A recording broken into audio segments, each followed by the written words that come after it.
I'm Erin Paskey, owner and founder of the Nashville Dyslexia Center. Parents, you want the best for your child at your child's school. When your child is struggling to learn how to read, you're going to start down a path.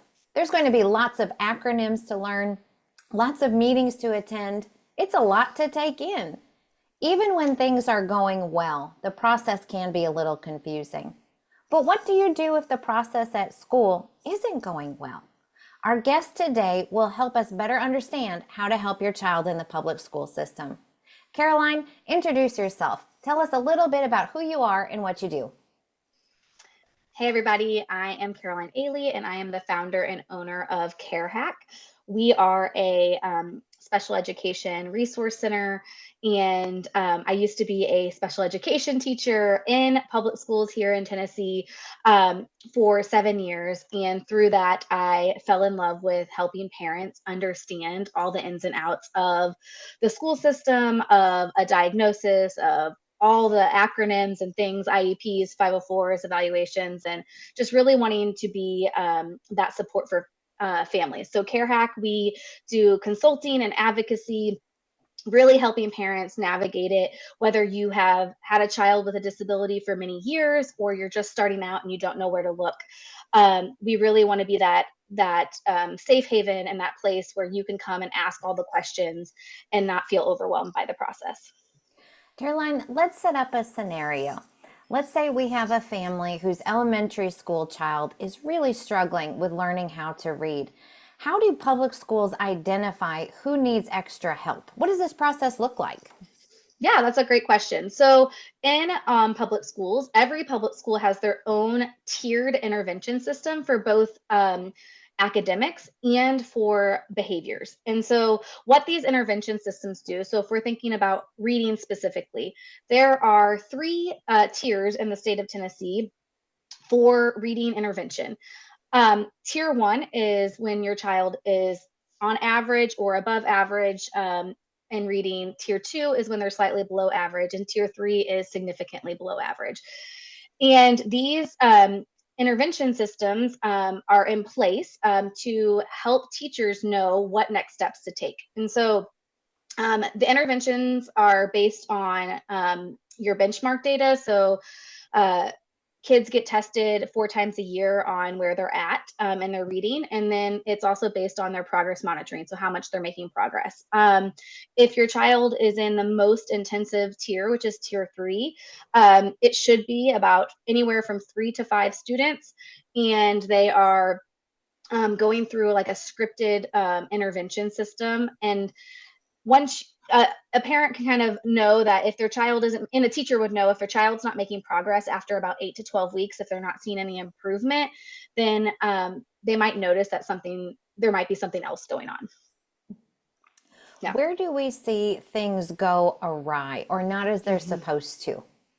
Yeah. So, as great as this intervention system, this tiered system is, it's not implemented with fidelity often. And that is due to a lot of reasons. But what I've seen in the many schools I've been into is a lack of staff is really the big thing. Is a lack of staff, overcrowded, overpopulated classrooms. And so you'll have schools that just don't have a reading interventionist who does that lowest tier and that most intensive support. And so instead of having 3 to 5 students in a group, you may have 10 students in a group, which then doesn't really give your child that support they need. And it's not individualized enough. And so then you're not seeing progress. Or I see schools not actually doing the taking data correctly. So then we're not actually getting accurate information, and they're not actually implementing interventions correctly or using actual scripted intervention like they're supposed to. And so then the data isn't there to even know where a child's at. And so then it's kind of, and that's the biggest thing is understaffed, not knowing where a child's at, not enough data, and those and really not getting that intervention implemented with fidelity. So, what does a parent do in this situation? Who can they go to for help at these meetings and making Yeah. sure that things are done correctly? Yeah. So I always tell parents one, like this is, a tip is to trust your gut. So if you're noticing, so the school is required to send home these documents with your child's data, usually anywhere from 4 to 6 times a year. And that tells you what tier your child's in, what intervention they're doing, what their scores are on their benchmarks. If that is all you're getting and you're not getting updates from the teacher, if you've tried to reach out to the teacher to get some more information and they're giving you vague answers or saying, oh, they're fine. Yeah, they struggle a little bit, but we'll catch them up. No big deal. If they're not giving you actual data or actual information, that I always tell parents that's your key to like reach out for help. And so reaching out to an advocate, I always say reach out to an advocate, reach out to a trusted teacher, maybe that you had a better teacher a year before or from a different school, or if you have a parent that's been through this. You definitely need to reach out for support because you can't do that alone. It is trust your gut. I always say from the beginning it's better to ask for help, because if you wait too long, then your child may not be getting the services or support they need for an entire year. And so then they're farther behind than when they needed to be. So I always tell parents be proactive, because unfortunately, the schools right now, and this is not just one school, this is across the nation, schools right now are reactive instead of proactive. And so they are never going to necessarily, and it has nothing to do with being a good teacher or a bad teacher. It's just the state of education. I want to say that because there are a lot of great teachers out there. But be proactive and just be involved in every step of the process, and just reach out for help from the beginning if you suspect anything or you have that gut feeling. What other points would you like to share with parents who are maybe just starting down this road of getting their child some extra services at school? Yeah. I always tell parents, never Google. So don't spend hours on Google. There are places out there like myself, in other areas, is let other people help you rather than you become overwhelmed yourself. And so there's a lot in education, and most parents did not go to school for this specific thing. And so if you just have a gut feeling, or even if you're just curious and you're like, I don't really know what any of these scores mean when you get a paper home, reach out to somebody that can explain that to you. I always tell parents, do not do this alone, because it makes you feel overwhelmed. When it says like, raising a child takes a village, it's very true, but it really means like in education, it takes a village. Every part of life takes a village of people. So trust your experts in this area rather than trying to do all the research on your own. And ask a ton of questions. Just ask questions. That the more you ask, the more answers you're going to get, or the non-answers you're going to hear, and you're going to be like, "Ooh, that's a red flag. I need to ask for some more support." Yeah. Caroline, tell us what an advocate is and what an advocate does. Yeah.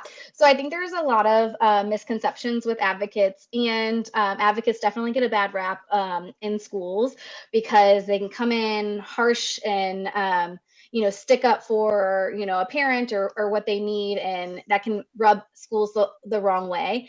But what an advocate really should do, and what an advocate is, it's a, I like to say it's like an interpreter between the school and the parent. We are there collaborating and helping parents understand the school and helping the schools understand parents. And so, um, an advocate for a child in school is helping parents and the school understand their rights, helping them break down complex data, understanding IEP and 504 language and acronyms and procedures, helping parents know what they can actually ask for. I always say when I'm in a meeting with a parent as a teacher, if that parent was silent, it's not because they were agreeing with everything, it's because they didn't know what was going on. And so silence is actually like a warning sign for me, for parents, is because they're overwhelmed. And so um an advocate really helps parents not be overwhelmed. They take all the heavy lifting where parents can just sit and listen, and then the advocate can ask some of the more difficult questions and also be that collaborative piece and help parents maintain the relationship with the school. Um, Advocacy is really different in our in care hack space, because all of our advocates, including myself, has school-based backgrounds and really believe in positivity and kindness and collaboration when it comes to schools and teachers and parents. We want there to be collaboration. We want there to be a positive relationship, because without that, if that's severed, then that's ultimately detrimental to the child. And so we definitely like, and when you're looking for advocacy and when parents are looking for advocates, look for someone who is positive, kind, and wants to collaborate with the school, because often it comes down to a miscommunication between the parent and the school, and the parent not knowing the right questions to ask, and the school not doing a great job of explaining a parent's rights or the procedures to get a child what they need. Where can parents find you, Caroline? Yeah. You can find us online. Our website is carehack.org. And then all of our socials, we're on Facebook and we're on Instagram, and it's at carehack.org. And yeah, you'll see us on Instagram, Facebook. Yeah, I think that's it. Yeah. All right. Thank you so much, Caroline. You have given us so much helpful information. We really appreciate it. Yeah. Yeah. Thanks, Erin.